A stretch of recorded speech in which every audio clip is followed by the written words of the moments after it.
Bem-vindos a mais um episódio do Fut Talks, um espaço do pensar estratégico para a transformação do futebol.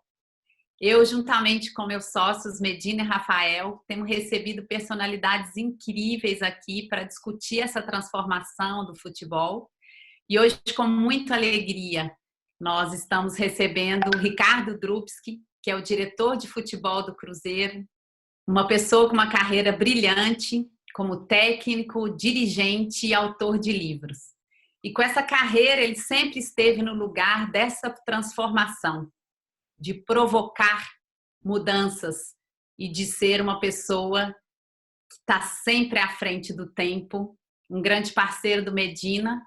Então, minha primeira pergunta, eu dou boas-vindas e queria falar um pouco desse novelo, queria falar desse emaranhado, que inclusive está no seu livro, que é o futebol. Bem-vindo, Ricardo. Obrigado, Elô. Um prazer estar aqui representando uma fatia, né, do futebol brasileiro. Estar dividindo sala aí com o Rafael e com o meu grande ídolo, né, o João Paulo Medina, e poder trocar com o povo brasileiro, né? A causa maior da minha profissão é qualificação do jogo brasileiro. Então, eu tenho desde sempre, desde o meu tempo de garoto, 12 anos de idade, eu, apesar de querer ser jogador, eu falava, eu vou ser um treinador de futebol.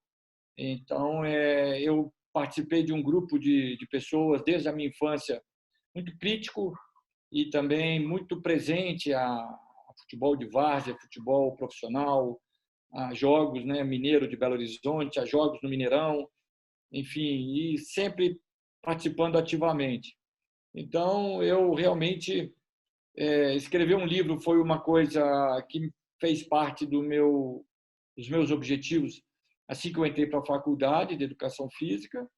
Consegui fazer isso rapidamente, tive uma boa receptividade do público e então é uma parte, né, dessa minha inquietação pelo futebol brasileiro. Então a minha história com o futebol brasileiro ela passa por alguns momentos. Eu já fui muito crítico, mas um crítico meio sem soluções para dar para as críticas que eu fazia. Acho que faz parte da juventude, faz parte daquele momento de mais rebeldia do que de aprofundamento no conhecer as coisas.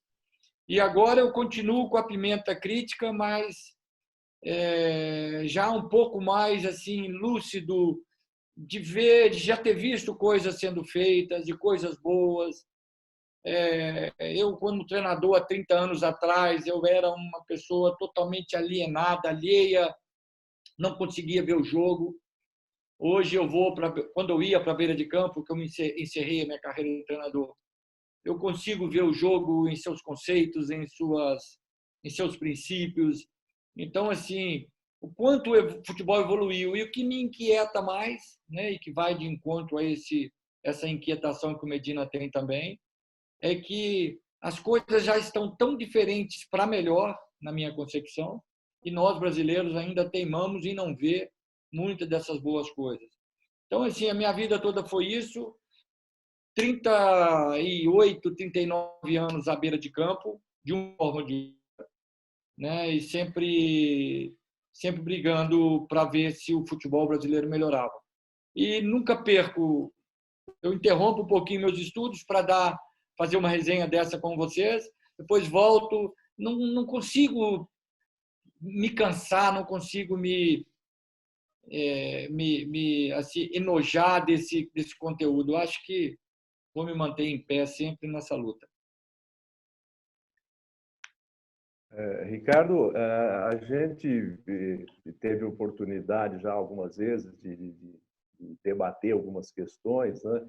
E uma coisa que sempre nos incomodou, gostaria que você falasse um pouquinho, é sobre essa dimensão política, essa dimensão administrativa e essa dimensão tática, técnica, né, do futebol, chamando de dimensão técnica o futebol propriamente dito. E você, como transitou muito nessas dimensões e tem uma visão crítica, Você acha possível a gente acelerar esse processo de desenvolvimento do futebol brasileiro, né? A gente não ficar com aquela ideia saudosista, né? De que o futebol antigamente que era melhor, né? Que, né? Aquilo que você mesmo fala, chama de futebol moleque, né? Que a gente tem que resgatar isso. O que você pensa sobre isso? Você tem assim esperança de que a gente possa presenciar essa evolução nos próximos tempos aí que temos pela frente?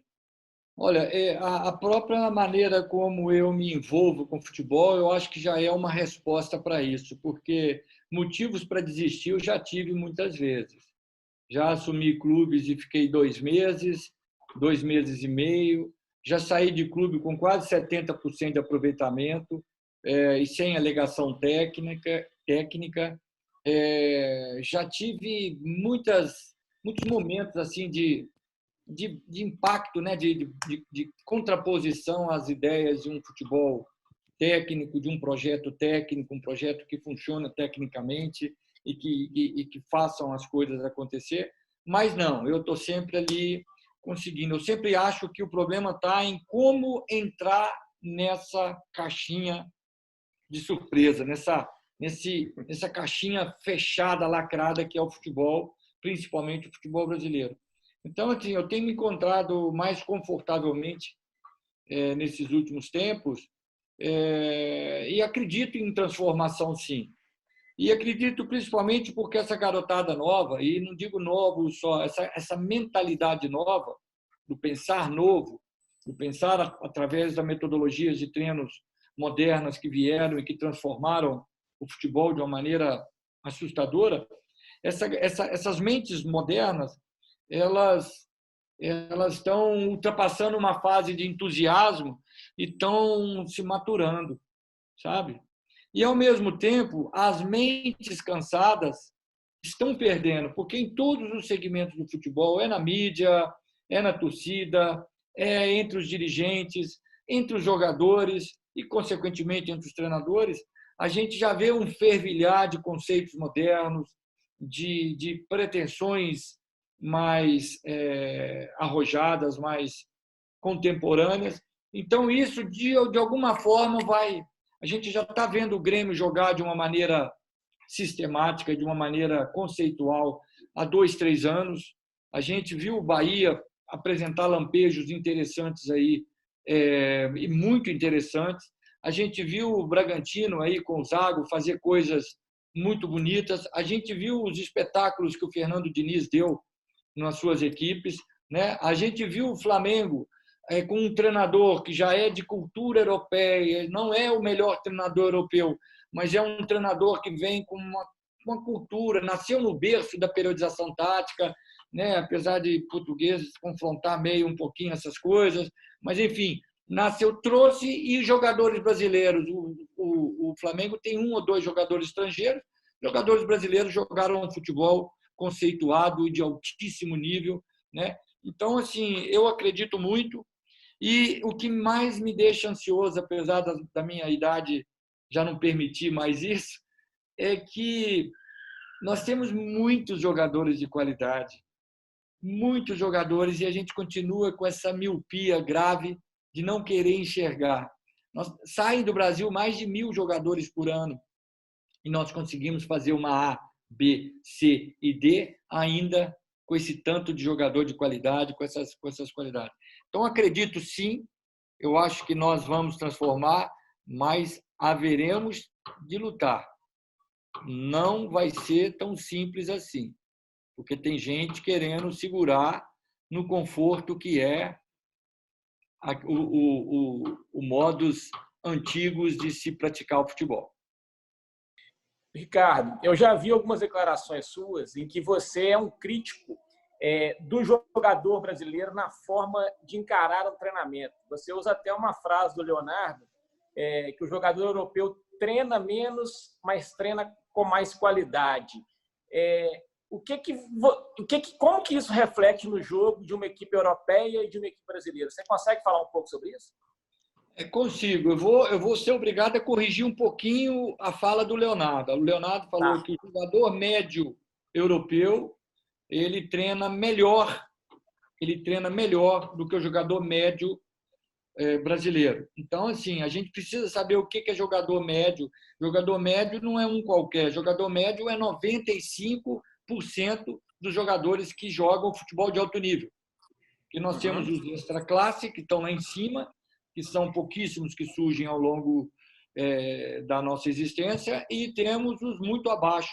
Então, o jogador médio são 90% desses jogadores que a gente vê. Então, eu já entrei em algumas reflexões sobre essa frase do Leonardo, que eu achei muito sábia, mas de muitas interpretações. Então, assim, a gente que está à beira de campo desde sempre, a gente vê que uma máxima do futebol brasileiro é você tem que jogar com alegria. E esse jogar com alegria, nós brasileiros que somos alegres por natureza, graças a Deus, né? A gente já leva essa alegria de uma maneira deturpada para o treino. Então, eu estou falando isso como treinador que fui, dirigente que sou, durante muitos anos, você toda hora precisa chamar atenção para que o jogador leve isso mais antigamente, mais antes do que agora, mas que leve o treino. E não é simplesmente não sorrir no treino, esquece. Até numa cirurgia grave, o médico tem que estar descontraído, tem que estar solto. Mas é o estar consciente, concentrado, focado naquilo que você está fazendo. Nisso a nossa escola peca muito. E eu diria que o nosso treinador também embarca. Nós somos todos farinhas do mesmo saco. Nós somos todos na mesma cultura. Na mesma cultura de se treinar sorrindo, de se treinar alegre, de se treinar de uma maneira divertida, porque somos assim, o brasileiro é futebol assim, e isso é mentira. Nós somos cobrados de uma maneira assustadora. E como que a gente leva para campo, em horas e horas de treinamentos semanais, mensais e anuais, a gente leva para campo desconcentração, descontração. A gente tem que estar em campo de uma maneira muito concentrada, muito atenta. Nós, escola brasileira, nós não sabemos lidar com o erro da maneira como deveríamos. Ou seja, o erro no desenvolvimento do talento e do jogo, ele é fator de crescimento. Não tem nada a ver com a máxima na vida de que é errando que se aprende a acertar, é errando que se acerta. Não. Mas o erro te traz muita coisa. Nós costumamos ir para casa, treinadores, comissão técnica e jogadores, após um treino de merda, desculpa a expressão, a gente vai para casa achando que treinou para caramba. Ou aí já vou dividir um pouquinho. O treinador, depois de uma semana de trabalho, eu já fui para casa muitas vezes assim, depois de uma semana de treino, nós treinamos isso, compactação, marcação no bloco alto, no bloco baixo, essas coisinhas todas que hoje tem no futebol, né? E o meu jogador, o que ele treinou? O que ele tem consciência de que treinou? Que feedback eu, treinador, fiz com o meu grupo para que ele fosse com a mesma consciência, ou com o mesmo conforto que eu fui para casa? Aí você vê Liverpool e Flamengo, que a gente nitidamente viu uma equipe que chegou descontraída. Eu tenho até um post meu no meu site em que eu falo que uma semana antes perguntaram para os protagonistas do Liverpool se conheciam o Flamengo. Eles falaram: eu sei que foi o time que o Zico jogou. Quer dizer, não sabiam absolutamente nada do Flamengo. Lógico, o Klopp, como treinador, ele tinha informações, ele tinha que falar. Mas chegaram lá, jogaram, tá intrínseco neles aquela cultura tática, de respeito tático, eles sabem que eles têm que jogar um para os outros e não os outros para o um, sem querer ser radical nessa colocação. Mas essa seriedade é que a gente precisa levar. Então, eu acho que está aí, nessa frase do Leonardo, está aí um gancho importantíssimo da escola do jogo brasileiro, que é o treinar com qualidade, com seriedade, com foco, tirando o conceito, tirando o conteúdo do treino. Eu já apontei o dedo para jogador, para treinador, para dirigente, para mídia, já apontei para televisão, já apontei até para torcedor. Apontei o dedo como causa de. Por isso, mas na verdade, nos últimos anos, eu tenho colocado tudo dentro de um bojo só e procurado expressões que simbolizem isso tudo, porque não deixa de ser. Um dirigente que manda embora um treinador com 2 meses, com 1 mês de trabalho, ou às vezes até menos, ele tem as suas razões. A estrutura do futebol permite que ele faça isso.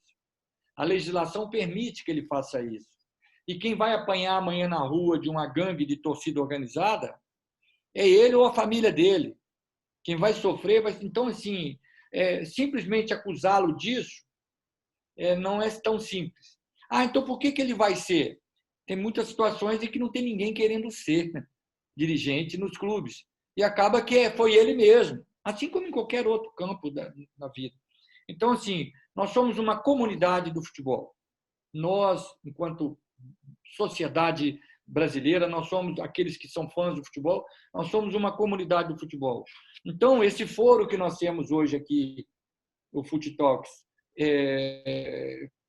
ladeado e sustentado pela Universidade do Futebol, ele passa a ser um refúgio interessante para aqueles que... Como é que o futebol pode ser feito?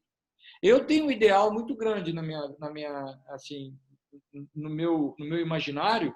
Eu vejo com todas as letras vários times de muita qualidade no Brasil, indiferente de quanto nós vamos vender, porque temos a escola de rua, que apesar de não termos mais a rua, ou não temos tantas ruas como tínhamos antigamente, a cultura da escola de rua ainda está aí, porque nós temos uma população, nós estamos vendo a miséria do povo brasileiro nessa pandemia.